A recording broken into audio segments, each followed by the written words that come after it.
یہ کردار رسالت ہے، ایکوالٹی کا قانون، بھائی چارے کا قانون. تم سب کس کے بچے ہو؟ آدم کے بچے. اگر حضرت آدم آ جائیں تو تم سب کو کیا کہیں گے؟ یہ بھی میرا بیٹا ہے، وہ بھی میرا بیٹا ہے. یہ رنگ، یہ نسل، یہ دبلا پتلا جسم، یہ موٹا جسم، کسی کا قد بڑا کسی کا قد چھوٹا، یہ کیوں ہے؟ یہ اثر زمین ہے. مثلا کوئی نرم زمین میں رہتا ہے، بنگال میں کوئی رہے گا، بنگلہ دیش میں، وہ دبلا پتلا ہوگا، اس کا زمین کا اثر ہے، اس کی جسامت ایسے بڑھے گی. جو جتنا پہاڑی علاقوں میں رہے گا اس کا جسم اتنا مضبوط ہوگا. تم زمین کے اثرات میں پلتے ہو اور بڑے ہوتے ہو. اللہ کے نزدیک یہ معیار نہیں ہے کہ تو کالا ہے، تو سفید ہے، تمہاری چمڑی کیسی ہے. اللہ تمہارے علم کو دیکھتا ہے، اللہ تمہاری تقوی کو دیکھتا ہے. اور دوسرا، رسول خدا نے جو ایکوالٹی کا قانون لایا، جتنا بیت المال آتا تھا رسول خدا ایک دن میں سارا بیت المال تقسیم کرتے تھے. ودن دی ڈے. شام تک رسول خدا انتظار نہیں کرتے تھے، کیونکہ جب بیت المال بھر جائے تو حکمرانوں کے دلوں میں خواہشیں پیدا ہو جاتی ہیں. جب بیت المال بھرنے کی خواہش آ جائے تو وہ صرف لوٹنے کی خواہش رکھتا ہے کہ جتنا ٹیکس لگاؤ بس جمع کرو جمع کرو. ٹارگٹ یہ ہے کہ مجھے اتنا جمع کرنا ہے.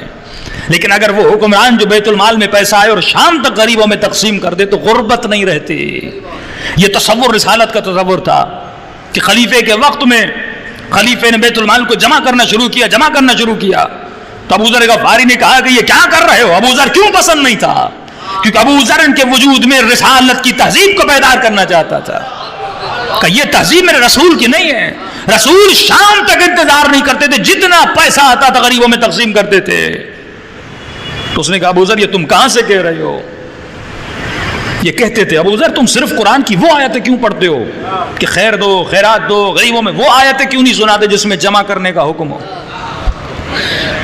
ابو ذر سے ناراضگی تھی. ابو ذر وہ آیتیں بھی سنا، تو صرف کہتا ہے خیرات کرو، غریبوں کو دو غریبوں کو دو، ذرا وہ بھی تو سنا جس میں اللہ نے کہا جمع کرو جمع کرو. ابو ذر نے کہا جب ہے ہی نہیں تو سناؤں کہاں سے؟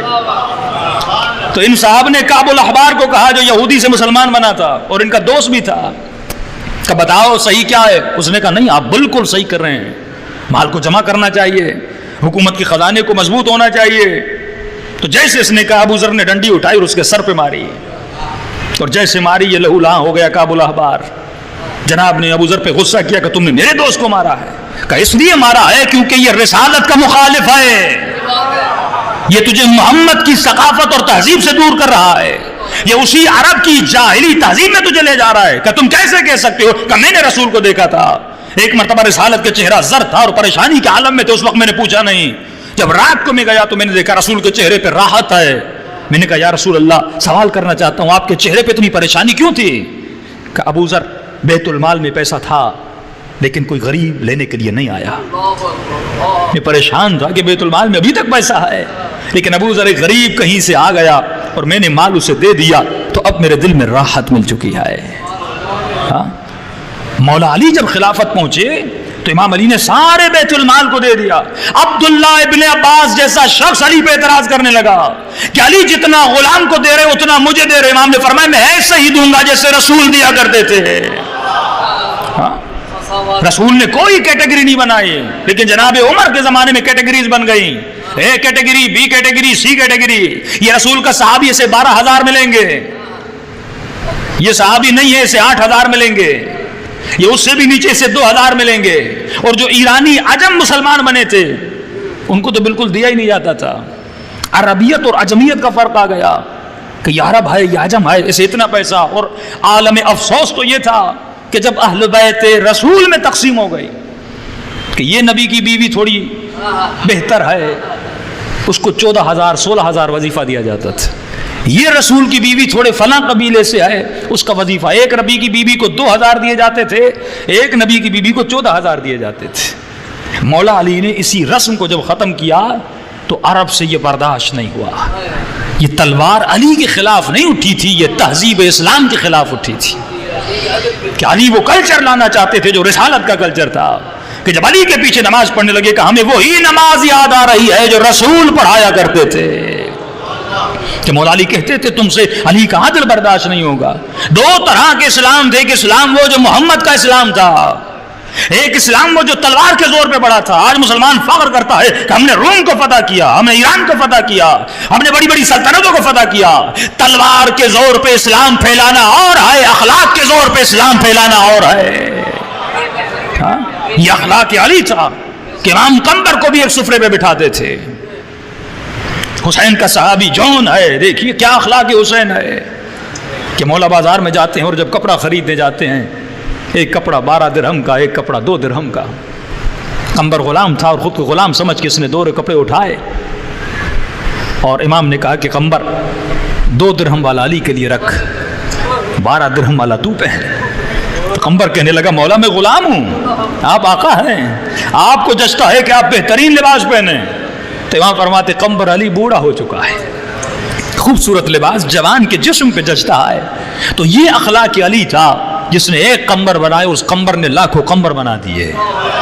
ہاں یہ اخلاق علی تھا کہ بازار میں جاتے ہیں اور میں سمیت تمار کے ساتھ کھجوروں بیچنا شروع کر دیتے ہیں کہ نہ آقا کا فرق تھا نہ غلام کا فرق تھا. ایکوالٹی، ایک طرح کی محبت جو مولا علی نے بانٹی. ایک اسلام وہ تھا جو مسلمان نے چنا، ایک اسلام وہ تھا جو اللہ تجھے دینا چاہتا تھا. ایک اسلام علی کا ہے، ایک اسلام عمرو بن عاص کا ہے کہ جان بچانے کے لیے اگر لباس اتارنا پڑے تو اتار دیتا ہے. اور لوگ کہیں کہ علی تم نے مارا کیوں نہیں تھا؟ علی فرماتے ہیں علی کے اسلام میں اور محمد کے اسلام میں حیا کرنا بڑا ضروری ہے. ہاں آنکھوں کو موڑ دینا، بے حیائی کی طرف نہ جانا. حکومت کیا ہے؟ حکومت جاتی ہے تو چلی جائے پر حیا بچ جائے، حکومت جاتی ہے تو چلی جائے پر اصول بچ جائے. یہ وہ اسلام تھا جو علی بن ابی طالب کا اسلام تھا. رسول نے کبھی بھی پروفیشنل فوج نہیں رکھی. اسلام میں پروفیشنل فوج کا تصور نہیں ہے، یہ رسول کے بعد فوجیں بنی ہیں. اور مولا علی جیسے حکومت پر آئے مولا نے پروفیشنل فوج کی چھٹی کر دی. اب وہ مسلمان کے ساتھ جو پیسے کے لیے لڑے، پیسے کے لیے اپنے ملک کا دفاع کرے، مال کے لیے اپنے ملک کا دفاع کرے. کیونکہ جب بیت المال جمع ہوا تو بیت المال کی حفاظت کے لیے فوج کا ہونا ضروری تھا. سمجھ رہے ہیں نا؟ اب اتنا پیسہ ہو حفاظت کرے، فوج کی بھی ہونا ضروری ہے. تو پروفیشنل فوج بنی. اب جب پروفیشنل فوج بنی تو فوج کو کھلانے کے لیے پھر بیت المال کا ہونا ضروری تھا. یہ دنیا میں جو پروفیشنل فوج، اسلام میں پروفیشنل فوج کا تصور نہیں ہے، اسلام میں جہاد کا تصور ہے. جب تیرے ملک اور تیری زمین کو خطرہ ہو تو وہ کیوں لڑے؟ ہر مسلمان پہ لڑنا واجب ہے. تو فی سبیل اللہ جا کر لڑ. اگر پروفیشنل ہو کے لڑے گا، یہ کیا ہے کہ میں پیسے لوں گا پھر ملک کا دفاع کروں گا، مفت میں نہیں کرو گے، مفت میں نہیں کرو گے. تو یہ جو دین کا دفاع کر رہے ہیں نا، یہ جو دفاع حرم میں لڑ رہے ہیں نا، یہ پروفیشنل نہیں ہیں، یہ علی کی محبت میں لڑ رہے ہیں.